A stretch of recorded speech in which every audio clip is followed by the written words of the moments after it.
The storm clouds rolled low across the ranch lands that evening, shadows stretching long over the fence posts like fingers of dread, and the old rancher, known in town for being silent as stone and twice as difficult to move, was counting cattle feed when the ranch house door creaked open, revealing a young ranch helper trembling in the doorway, hands clutching a coat too thin for the cold, voice barely held together as the words cracked into the air. "I'm pregnant." The ledger slipped from the rancher's hands and snapped shut against the floor, dust dancing like startled spirits, and for a heartbeat, the entire house seemed to fall silent, not even the wind daring to breathe. The rancher's face hardened, old memories striking like lightning behind the eyes. Decades ago, a family had been lost to fever and regret, leaving scars buried beneath whiskey bottles and stubborn pride. And now this news, heavy as an avalanche, threatened to tear open wounds long ignored. Without a word, the rancher stared, jaw clenched tight, while whispers outside the windows began as ranch hands paused their chores, sensing trouble the way horses smell fire. The ranch helper explained in halting breaths how a fellow worker, once trusted, once bright-eyed with promises, had abandoned responsibility and fled town the moment the truth spilled from lips too honest to lie, leaving nothing but an empty bunk and a broken heart. Rage boiled behind the rancher's stern facade, a kind of fury reserved for betrayal, and with slow, weighted footsteps. The rancher grabbed a weathered coat, strapped on a revolver holster not worn in 20 years, and rode off into the dusk without giving anyone time to question. Hooves thundered across canyon trails as the rancher hunted for the coward, dust swirling behind like smoke from forgotten gunfights. At a desert camp,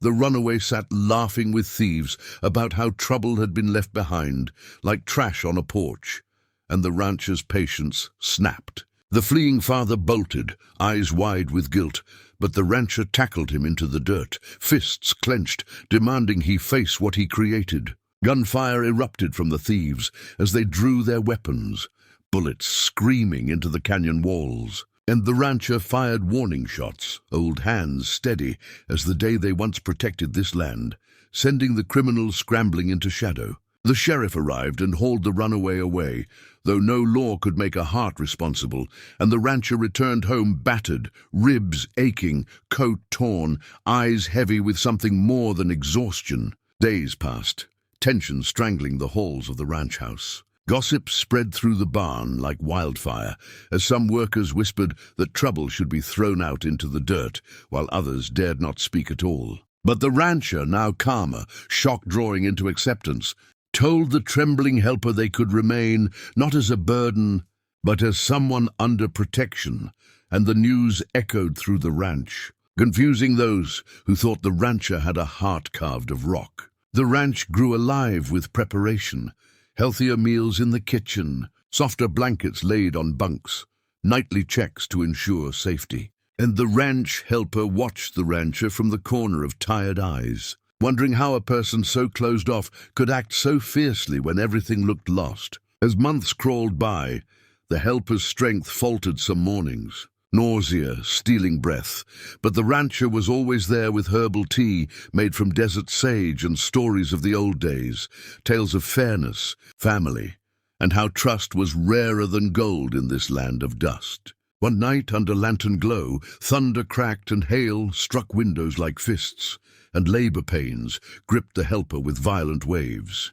The rancher carried them to the housebed with an urgency unseen since the day cattle rustlers nearly took half the herd. Sweat-drenched brows, screams mingled with storm, and candle wicks burned low.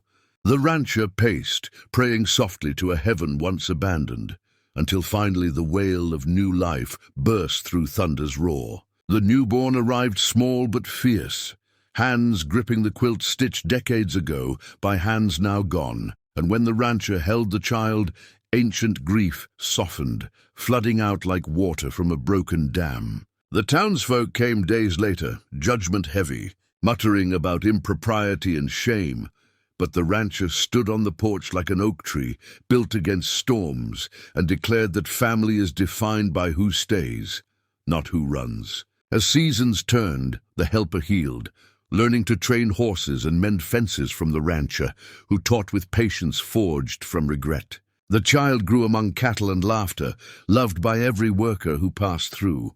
Travelers from far counties spoke rumors that a once merciless rancher softened enough to raise a child not by blood, that justice rode harder than any outlaw, and that a single choice redeemed a life once rusted shut. Years later, the herd doubled. The ranch thrived, and the old rancher, sitting on a porch creaking under sunset, watched the child chase butterflies through tall grass, whispering to the helper that sometimes the unthinkable thing is not the problem at the door, but the love required to open it. Dust drifted on the wind, horses grazed quietly, and as twilight painted the sky, the helper turned toward the camera, voice steady, telling every viewer that strength is not found in running, but in standing, in choosing responsibility, in breaking cycles of pain instead of repeating them. And as the screen fades like the sun behind the ridge, the narrator's voice rises. If you believe in redemption, in second chances carved from old scars, and in stories that ride deeper than dusty boots and broken hearts, then hit that subscribe button right now. Share this tale across the frontier of the internet, and join us for more unforgettable Western stories, because the ranch's next chapter is just beginning, and you won't want to miss a single heartbeat of it. Weeks rolled on across the dusty plains, and life on the ranch settled into a new rhythm.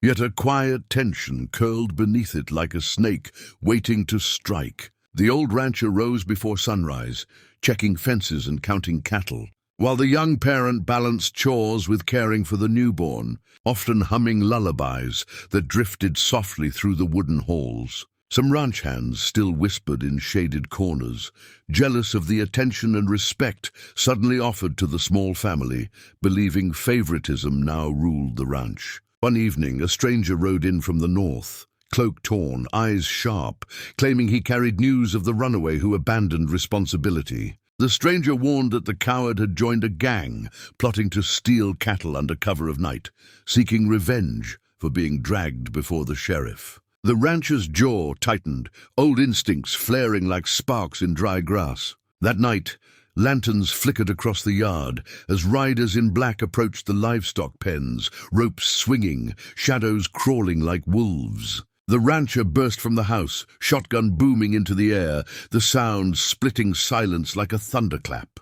The young parent hurried to hide the child under blankets near the hearth, heart pounding, fear wrapping around the lungs like wire. Hooves thundered, shouts cracked the air, and ranch workers rallied behind their employer, driving the intruders back toward the canyon ridge under a hail of warning fire.